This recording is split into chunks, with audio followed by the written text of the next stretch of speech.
Sakhi, the House of Kanchi Weaves, Telangana, Andhra Pradesh. నమస్తే రమగారు. నమస్తే జయ. రమగారు, మనము శరన్నవరాత్రుల స్పెషల్ ఎపిసోడ్స్ చేస్తా ఉన్నాం. ఇక రెండవ రోజు, ఈ రోజు యొక్క విశిష్టత ఒక్కసారి మాట్లాడుకుందాం. రెండో రోజు ఆశ్వీజ శుద్ధ విధియ. ఈ రోజున అమ్మవారిని గాయత్రీదేవి అలంకారంలో వెలయిస్తారు. మనం గాయత్రి అనగానే ఇప్పుడు ఇదివరకటి కాలంలో గాయత్రి ఎవరికీ తెలియదు, రహస్య మంత్రం. ప్రత్యేకంగా గాయత్రి ఉపాసన అంటే కొంతమందే చేయాలన్న నియమము, పద్ధతి, ఒక కట్టుబాటులాగా ఉండేది. నియమం కూడా ఉండేదా రమగారు? నియమమే చేయాలి, నియమమే. ఎందుకంటే గాయత్రి ఉపాస్య దేవత, ప్రత్యేకంగా ఆమెను ఉపాసించవలసిన దేవత. 24 అక్షరాల మంత్రము చాలా పవర్ఫుల్, చాలా శక్తినిస్తుంది. ఒక అంటే మనం ఇలా కమ్యూనిటీ పరంగా మాట్లాడితే తప్పుతోస్తుందేమో కానీ పర్ఫెక్ట్గా సరిగ్గా త్రికాల సంధ్యావందనాదులు చేసి గాయత్రిని ఉపాసించే బ్రాహ్మణుడు ఏ వాడకట్టులో ఉంటే ఆ వాడకట్టులో అనారోగ్యాలు, అకాల మరణాలు ఉండవని శాస్త్రం. ఎంత అద్భుతం కదండి. ఇక్కడక్కడ ఏముండదు. అలాంటి వాడు ఒకడు ఉన్నా చాలు. నీకు మన శతక పద్యాలు ఉన్నాయా? అప్పిచ్చువాడు వైద్యుడు, నెప్పుడు ఎడతెగక పారు నేరును ద్విజుడును, చొప్పడిన యూరనుండము చొప్పడకుండినట్టి యూరు చొరకము సుమతి. ఎక్కడైతే అప్పిచ్చేవాడు వైద్యుడు, ఎప్పుడూ ప్రవహించే ఏరు ద్విజుడు, బ్రాహ్మణుడు ఉన్న ఊరికి వెళ్ళు, లేకపోతే ఆ ఊర్లో వెళ్ళకు అని చెప్పారు. శతకకారుడు చెప్పాడు. ద్విజుడు ఇలా, ద్విజుడు అంటే బ్రాహ్మడు అంటే ఊరికే మేము బ్రాహ్మిన్స్ అని చెప్పేవాళ్ళు కాదు.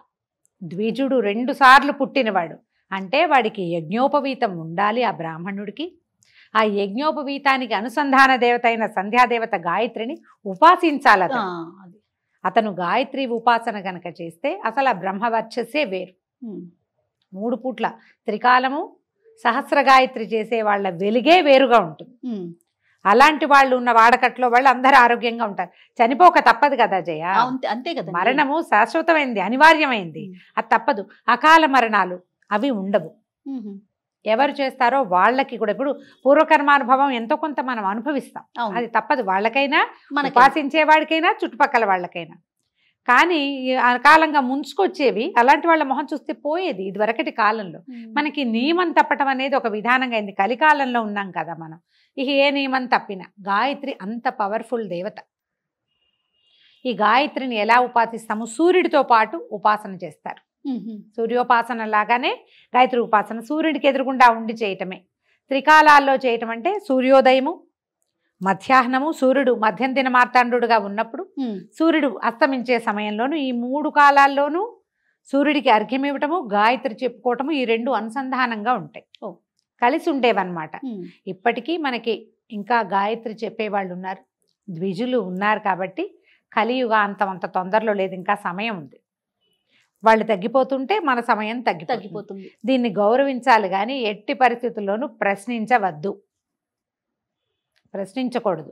మన ప్రశ్నల్ని మించిన సమాధానం ఉంది అక్కడ, మనకు తెలీదు, వాళ్ళు చెప్పినా మనకు అర్థం కాదు. అంతే. అందుకని చెప్పేలాగా ఏ ప్రశ్న వేయకుండా గాయత్రిని గౌరవించాలి. ఈవిడ 5 ముఖాలతోటి ఉంటుంది అమ్మవారు. ముక్తా విద్రుమ హేమనీల ధవళ ఛాయలు అని చెప్తారు. ముక్త విద్రుమం, ముక్త అంటే ముత్యం, విద్రుమం అంటే ఎరుపు, ముత్యం అంటే తెలుపు కదా. విద్రుమం హేమ నీల ధవళ. హేమ అంటే బంగారపు రంగు, నీలం అంటే నల్లము లేదా నలుపు కలిసిన నీలం అనుకుందాం, ముదురు రంగు. ధవళము ఈ తెలుపు, ముత్యపు తెలుపు వేరు, ఇది వేరు. ఇలా 5 రంగుల్లో ఉండే ముఖాలు, 5 ముఖాలు కలిగి ఉంటుంది. గాయత్రిని ఉపాసించిన వాడికి తిరుగే లేదు.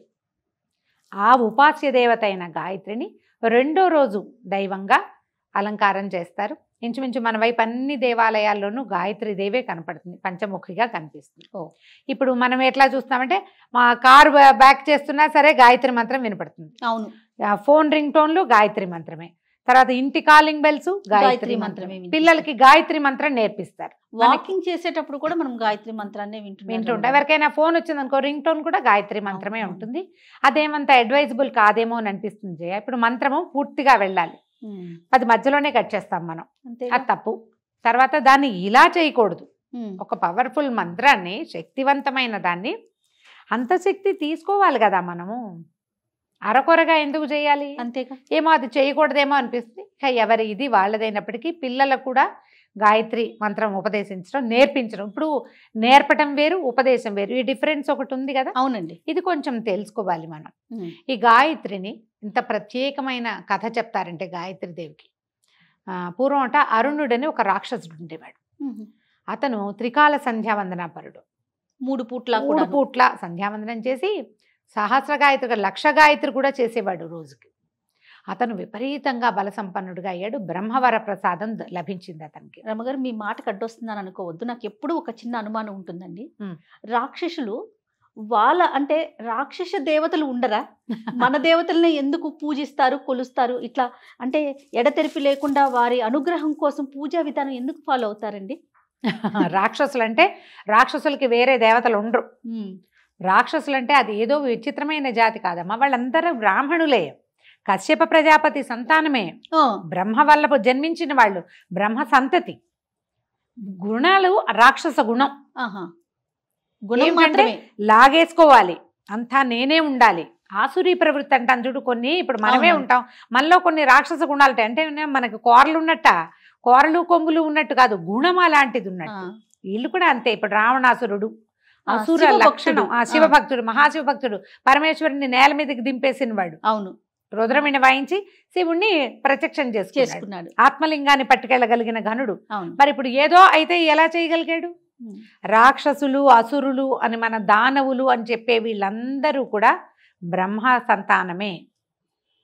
ఆయన నుంచి జన్మించిన బట్టి కశ్యప ప్రజాపతి దేవతలకి రాక్షసులకి కూడా తండ్రి. వీళ్ళందరూ ఒక జాతికి చెందిన వాళ్ళే. ఇందులో ఏమైంది? ఇంకా ఇంకా ఇంకా వాళ్ళు తపస్సులు మానేసి క్రూరత్వపు లోపల ఒక ప్రవృత్తి తలెత్తుతోంది. ఇంకా క్రూరతని అనుసరించి వెళ్ళారనుకో, వాళ్ళు మెల్లిగా తరాల వెంబడి ముందుకెళ్లేసరికి క్రూరత్వమే మిగులుతుంది. కానీ వాళ్ళలో తపస్సు, సాధన, భగవదారాధన మిగలదు. మిగలక చివరికి చివరి జాతులకు వెళ్ళేసరికల్లా ఏమవుతుంది? మనకి కుక్కమూతి పిందెలు పుడతాయని చెప్తాం. అట్లాగే వీళ్ళలో ఏంటంటే విపరీతమైన ప్రవృత్తి ఉన్న వాళ్ళు పుట్టారు. కానీ వాళ్ళందరూ కూడా ఇక్కడి నుంచే సంతానం. DNA ఒకటే, అదొకటే ఉంది. అయితే అరుణుడి కథ చెప్తున్నా.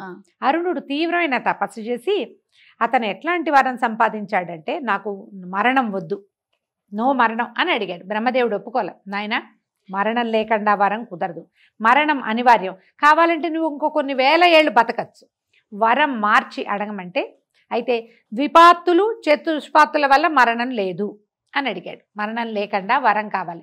ద్విపాత్తులంటే మనలాగా 2 కాళ్ళ మీద నడిచేవాళ్ళు. చతుష్పాత్తులంటే జంతువులు, 4 కాళ్ళ మీద నడిచే ఏ జంతువు వల్ల. ఇప్పుడు ద్విపాత్తులతో మరణం లేదనుకో, మనుషులతో లేదు. అప్పుడు ఏ పులినో ఏ సింహాన్నో చేసి చంపేస్తారు. అమ్మవారు చాలాసార్లు చేసింది అట్లా. అవునండి కదా. అందుకని ఏం చేశాడు? ద్విపాత్తుల వల్ల మరణం వద్దు, చతుష్పాత్తుల వల్ల మరణం వద్దు, నాకు ఈ రెండిటి వల్ల మరణం లేకుండా వరం ఇవ్వమని కోరుకున్నాడు. కానీ ఇతన్ని ఎట్లా చంపాలో వీళ్ళకి తెలియలే. అప్పుడు పరమేశ్వరుడి దగ్గరికి వెళ్తే ఆయన ఏం చెప్పాడంటే, ఇతను గాయత్రి మంత్ర అనుష్ఠానపరుడు, గాయత్రి మానేస్తేనే వీడిని మీరు సంహరించగలరు అని చెప్పేసరికి వీళ్ళు బాగా ఆలోచించి, నువ్వు మంత్రం చేస్తున్నావు, అది మానే అంటే వాడు ఎందుకు మానతాడు? అదే నీ బలం రా అంటే అసలు మాంట కదా. బృహస్పతిని ప్రేరేపించి పంపించారట దేవతలు. అప్పుడు బృహస్పతి వెళ్ళి సోదరా అని సంబోధిస్తే అరుణుడికి నచ్చల. నేనేమో దేవతలకు శత్రువుని, త్రిలోకాలు ముల్లోకాలు నేను జయించి నా చేతిలో పెట్టుకున్నా, నువ్వేమో నా శత్రువుల గురువువి, నేనెట్లా నీకు సోదరుణ్ణి అవుతానంటే, అదేమిటి నాయన, నువ్వు గాయత్రి మంత్రానుష్ఠానపరుడి, నేను గాయత్రి మంత్రానుష్ఠానపరుడిని, ఒకే మంత్రాన్ని అనుసంధానం చేసేవాళ్ళు ఒక్కో గురువు దగ్గర చెప్పుకున్నట్టు. అంటే మనం ఏమయ్యాం? సహాధ్యాయులు, సోదరులు అవుతారు సహజంగా. కాబట్టి నువ్వు నేను సోదరులం. నా వల్ల దేవతలందరూ కూడా నీకు సోదరులే అనగానే నేను నచ్చల. దురహంకారంతో అరుణుడు ఏమనుకున్నాడంటే, నా శత్రువులే కాకుండా నాకంటే బలహీనులు వీళ్ళు, దేవతలు నాకు లొంగిపోయారు, నేను వాళ్ళని జయించానంటే ఏమిటి అర్థం? నేను గొప్పవాడిని, వాళ్ళు తక్కువ వాడిని. మరి నాకంటే తక్కువ వాడు చేసే ఉపాస్య దేవతను నేనెందుకు ఉపాసించాలి అని గాయత్రిని మానేశాడు. ఓహో. గాయత్రి ఎప్పుడైతే మానేడో బలహీనపడిపోయాడు. దేశంలో ధర్మం బలహీనపడ్డానికి గాయత్రి మానేయటమే కారణం. వ్యక్తి ఒకడి దగ్గర నుంచే బలహీనుడైపోయాడు. ముల్లోకాలు జయించిన వాడు ఒక్కసారిగా మరణానికి ఆసనుడైపోయాడంటే ఏమిటి అర్థం? గాయత్రితోటి మొత్తం పోయింది. పోయేసరికల్లా వీళ్ళు ఏం చేశారు, ఇప్పుడు అమ్మవారిని ప్రార్థించారు. ఇతనికి ద్విపాత్తుల వల్ల చతుష్పాత్తుల వల్ల మరణం లేదు, మేమందరం యుద్ధానికి వెళ్తాం, ఇతన్ని ఎట్లా సంహరిస్తావో సంహరించు. అందరూ దేవతలు భూమోకమ్మడిగా ఇతని మీద పడ్డారు. అప్పుడు అమ్మవారు వచ్చి ఇతన్ని భ్రామరీ శక్తితోటి సంహరించింది. ఇతనికి చతుష్పాత్తులు ద్విపాత్తులు కాకుండా ఇంకేమున్నాయి, మనకి ఇంకే వేరే కాళ్ళు ఉన్న జంతువులు లేవు. అమ్మవారి దగ్గర ఉండేటువంటి భ్రమరము ఎన్ని కాళ్ళు ఉంటాయి, దానికి 6 కాళ్ళు ఉంటాయి. షట్పది అంటారు దాన్ని. అవును, షట్పదము అంటే భ్రమరం. కొన్ని కోట్ల కొద్ది భ్రమరాలు వచ్చి ఇతన్ని సంహరించినాయి. వాడు వరం ఎంత బాగా కోరుకున్నాడో చూడు. రాక్షసుల వరాలన్నీ ఇలాంటి విచిత్రమైనవే. హిరణ్యకశిపుడు అడిగాడు, నరుల వల్ల వానరుల వల్ల మరణం లేదు, ఇలా కావాలి, వాకిట్లో కావాలి, బయట కావాలి, ఇంట కావాలి అని అడిగాడు. ఇన్ని రకాల వరణాలు లేవు, ఇన్ని రకాల వరాలు ఎక్కడో చోట అడ్జస్ట్ అయ్యి చివరికి ఏం చేశారు, నరసింహమూర్తి వచ్చాడు. అంతే. రావణాసురుడు అడిగాడు, నరుల వల్ల వానరుల వల్ల మరణం వద్దు అని. నరులు వానరులు కలిసికట్టుగా వెళ్ళి రావణాసురుడిని సంహరించారు. అలాగే అవుతాయి రాక్షసుల విపరీత వరాలన్నీ మనకి ఉపయోగపడేవి.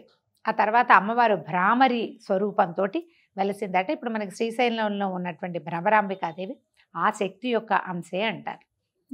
ఆమెని దగ్గర ఉండేటువంటి ఆ నాదమే భ్రామరిగా మారిన ఓంకారంలో ఒక రకమైన శబ్దం వస్తుంది, అంటుంది. అది మనం మీరు లోపల ఓంకారం చేసుకుని చూడండి. అవునండి. ఒక నిమిషం తర్వాత పెదవులు మొహం అంతా తిమిరికిపోయినట్టు అయిపోయి వైబ్రేషన్ లాగా అనిపిస్తుంది. ఈ షట్పదము తిరుగుతుంటే ఆ వైబ్రేషన్ వస్తుంది. ఆ వైబ్రేషన్ నుంచి పుట్టినవే ఇవి. అవి వెళ్ళి సంహరించినాయి. గాయత్రి అంత పవర్ఫుల్. ఆమె వల్లే ఈ స్వరూపం భ్రామరి స్వరూపం వచ్చింది. అయితే ఈ రోజున అమ్మవారికి కొబ్బరి అన్నం నివేదన చేస్తారు. ఈవిడ ఎర్రటి రంగులో ఉంటుంది, 5 ముఖాలు కనిపిస్తాయి కదా, ఎర్రని వస్త్రధారణ చేస్తుంది. అక్కడక్కడ కాషాయ వస్త్రధారణ కూడా మనకు చూపిస్తారు గాయత్రికి. కాషాయం రిచ్ ఆరెంజ్ కలర్ కానీ ఎరుపు మనం వేసుకున్న లాంటి ఎర్రటిదైనా వస్త్రాన్ని సమర్పించవచ్చు. మందార పువ్వులు సమర్పించండి. ఈ గాయత్రికి అష్టోత్తరం చక్కగా దొరుకుతుంది.